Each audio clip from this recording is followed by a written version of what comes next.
Excuse me, sir. Sir, question for you. How old were you when you made your first million? I was 26. And what line of business were you in? A little different than most. You're not with the news, are you? No.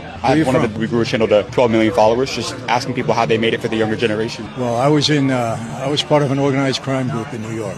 Organized crime? Organized crime. Mafia. You were in the mafia? Yeah. How did you get into the mafia? My dad was the underboss of one of the major families, the Colombo family, and my dad proposed me for membership. What's the most amount of money that you made in a single day? Well, let's go for a week. I mean, $10 million in a week. How is that possible? We were defrauding the government out of taxing every gallon of gasoline. And I was selling 500 million gallons of gas a month. Could we interview you for a minute real quick? As long as it's helping the kids, yeah. Is that cool? Yeah. What's the lesson about business you learned from doing business in the mafia that school will never teach somebody? Well, there was a guy that was really in bad shape. I gave him a job. I gave him $3,500 a week back then to go to gas stations and collect my money. Somebody handed him a paper bag, they brought it to me. That was it. After about 6 months, he came to me and asked for a raise. And I said to him, I'm doing you a favor. Well, your problem is you're counting the money in the bag and looking at how much money I'm making and think that you deserve that. I said, so you're fired. But it taught him a lesson.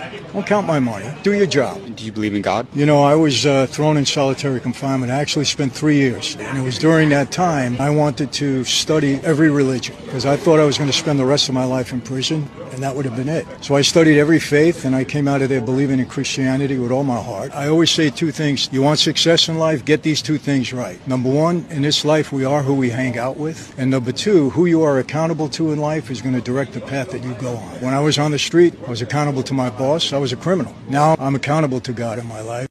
Excuse me, sir. Question for you, sir. What's up, man? Have you ever been broke before? Oh, man, I get on the interview. 2 questions on advice to the younger generation. Yeah, good. Have a good one, man. Can't get everybody, man, but like I always say, every no is a step closer to a yes, so we're just going to go get this next one out here in Houston, Texas. Come on. Excuse me, sir.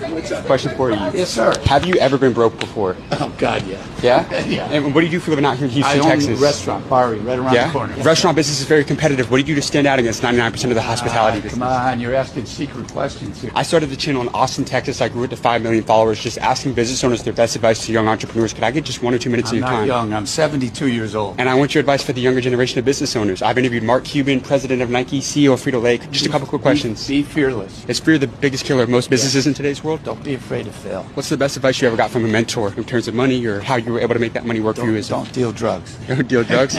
2 quick last ones for you, real quick, sir. Yes. So what kind of restaurants do you own? I own this restaurant right there, Barry. It's right across the street. It's Italian. Across all your businesses, what's the biggest you ever had in business? What's the most you made in a year in terms of revenue?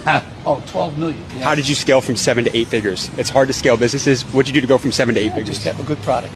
Who am I here with today? Justin Waller. And do you come from money? Fuck no. Hell no, man. No. If you lost everything tomorrow, could you make it all back? Fucking right. You drop me butt naked in any city in America, I'll be hanging still in 6 weeks. How can somebody make their money work for them in today's world? Yeah, so if you look at the real estate, I own over 400 doors now. So you can underwrite a deal, understand the capital stack, whether you're raising somebody else's money to get the down payment, and then you're going to take it to the long-term debt with the bank. You just have to be able to understand the math of real estate. You know they don't teach that in school, right? I've heard they don't teach that in school. And why would they? Because the system is built for us to spit out employees and people that say yes and they pay taxes, they get married, they buy a 3-bedroom house and they die. No, I don't think they're going to be teaching cap rates in school anytime soon. Ben Franklin said that most people die at 22, but they're buried when they're 70. That's right. Nonetheless, yeah, there's a bunch of dead men walking every day. And I think that's why people resonate with us so much, is that we're getting to speak on their behalf because we're free enough to talk. What's the best advice that you've ever got from a mentor? My favorite quote is that you can tell the size of a man by the size of his problems. Start to take pride in the negative things that happen to you, because those are the things that are going to make you the man that you're going to become. For every new level, there's a new devil. Every king's got scars, cowboy. Thank you so much for your time, brother. I appreciate you. That was phenomenal.